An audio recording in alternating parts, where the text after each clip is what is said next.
وابتلوا اليتامى حتى إذا بلغوا النكاح فإن آنستم منهم رشدا فادفعوا إليهم أموالهم ولا تأكلوها إسرافا وبدارا أن يكبروا ومن كان غنيا فليستعفف ومن كان فقيرا فليأكل بالمعروف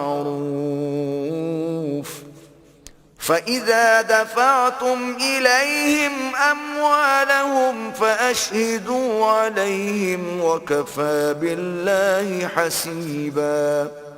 اور یتیموں کو بالغ ہونے تک کام کاج میں مصروف رکھو، پھر بالغ ہونے پر اگر ان میں عقل کی پختگی دیکھو تو ان کا مال ان کے حوالے کر دو، اور اس خوف سے کہ وہ بڑے ہو جائیں گے، یعنی بڑے ہو کر تم سے اپنا مال واپس لے لیں گے، اس کو فضول خرچی اور جلدی میں نہ اڑا دینا۔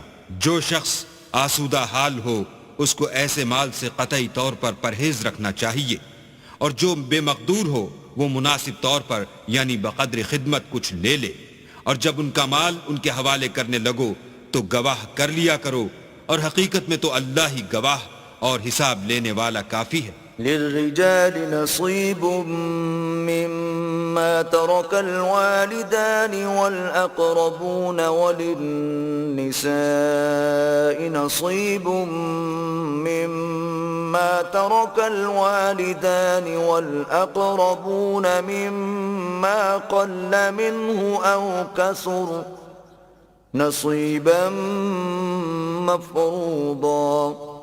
جو مال ماں باپ اور رشتہ دار چھوڑ مریں، تھوڑا ہو یا بہت، اس میں مردوں کا بھی حصہ ہے اور عورتوں کا بھی، یہ حصے اللہ کے مقرر کیے ہوئے ہیں۔ وَإِذَا حَضَرَ الْقِسْمَةَ أُولُو الْقُرْبَى وَالْيَتَامَى وَالْمَسَاكِينُ فَارْزُقُوهُم مِّنْهُ وَقُولُوا لَهُمْ قَوْلًا مَّعْرُوفًا۔ اور جب میراث کی تقسیم کے وقت غیر وارث رشتہ دار اور یتیم اور محتاج آ جائیں تو ان کو بھی اس میں سے کچھ دے دیا کرو اور شیریں کلامی سے پیش آیا کرو۔ وَلْيَخْشَ الَّذِينَ لَوْ تَرَكُوا مِنْ خَلْفِهِمْ ذُرِّيَّةً ضِعَافًا خَافُوا عَلَيْهِمْ فَلْيَتَّقُوا اللَّهَ وَلْيَقُولُوا قَوْلًا سَدِيدًا۔